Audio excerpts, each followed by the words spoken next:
The Galactic Council chamber fell silent as Melissa walked through the crystalline doors, her boots echoing against the polished floor with a confidence that made the assembled aliens shift uncomfortably in their seats. She was human, a species from Earth, what the galaxy had recently classified as a Class 12 Deathworld. The kind of planet where evolution didn't just favor the strong, it demanded the impossible.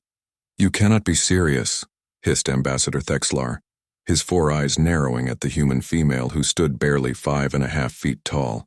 "This a child? Is your champion?" Burak, the human diplomatic attaché, remained calm beside her, though his jaw tightened almost imperceptibly. He'd seen what Melissa could do. The galaxy hadn't. Not yet. "The contested zones require a warrior," continued the Vraxian representative, his chitinous plates clicking with what might have been laughter.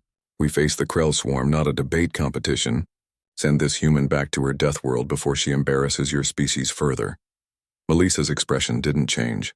She'd heard it all before, on Earth, in the training yards, in the military academies where even human men had underestimated her until she'd proven them catastrophically wrong.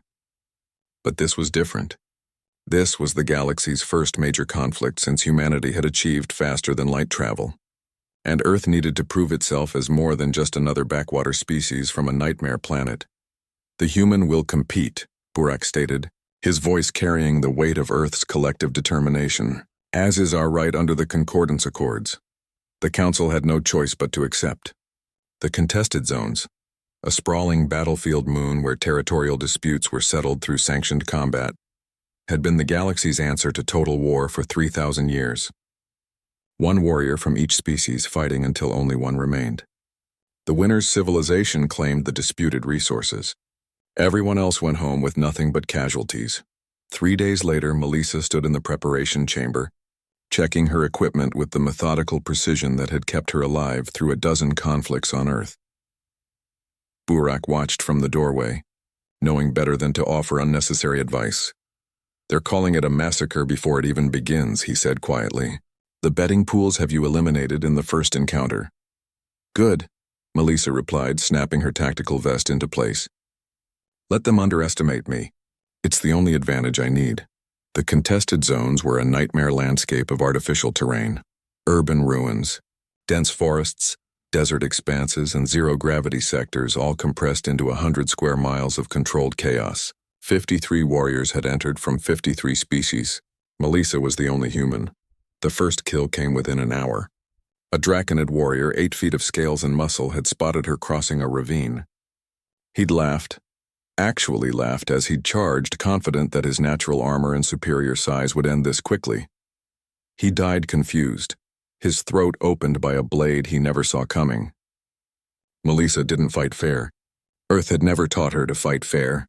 On a planet where everything was trying to kill you, from the bacteria to the megafauna, you learned that survival trumped honor every single time.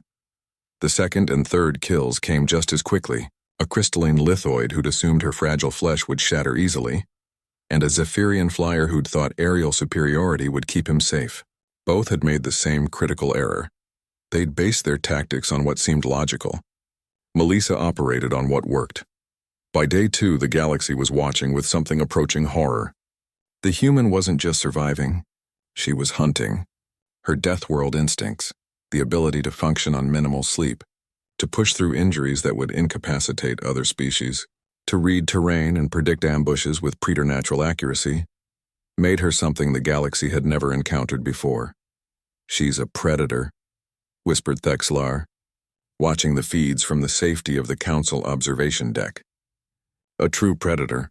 Burak allowed himself a small smile. "You have no idea." The Vraxian representative who'd mocked Melissa fell on day 3, along with 4 of his species mates. The Krell swarm, a hive-minded insectoid race that had terrorized the galaxy's outer rim for centuries, learned that humans had been dealing with swarm tactics since before they'd invented agriculture. Melissa lured them into a bottleneck, turned their numbers against them, and left 37 Krell corpses cooling in the artificial sun. By day 5, only 12 warriors remained. By day 6, only 4. The galaxy watched, transfixed, as the small human female systematically dismantled opponents who should have crushed her by every logical metric. The final battle came in the urban sector, Melissa faced a Titan-class warrior from the Goliathan hegemony, a species bred for war, standing 12 feet tall, armed with plasma cannons integrated into his biology. The betting pools still favored him. They were wrong. Melissa didn't try to match his strength or firepower. She used the environment, the rubble, the shadows. She used patience. She used every brutal lesson learned from growing up on a planet that showed no mercy to the weak or the stupid. When the Goliathan finally fell, bleeding out from a dozen precise strikes to joints he didn't even know were vulnerable, the galaxy understood. Earth didn't produce warriors who fought with honor and glory. Earth produced survivors who fought with ruthless, pragmatic efficiency. The council chamber was silent as Melissa returned, covered in dust and other species' blood. A data pad displaying the final tally. 52 opponents eliminated, 1 human standing.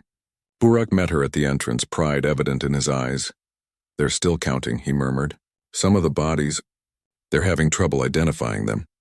Melissa's expression remained neutral, but something flickered in her eyes, not pride, not satisfaction, but the cold recognition of someone who'd done what was necessary and would do it again without hesitation.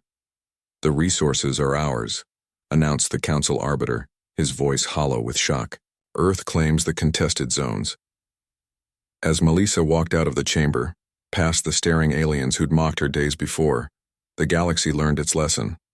Deathworld didn't just mean dangerous planet. It meant dangerous people. It meant humanity.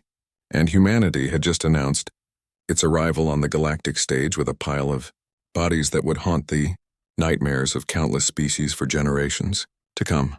No one would underestimate the Deathworld girl again. They'd learned, those who survived anyway,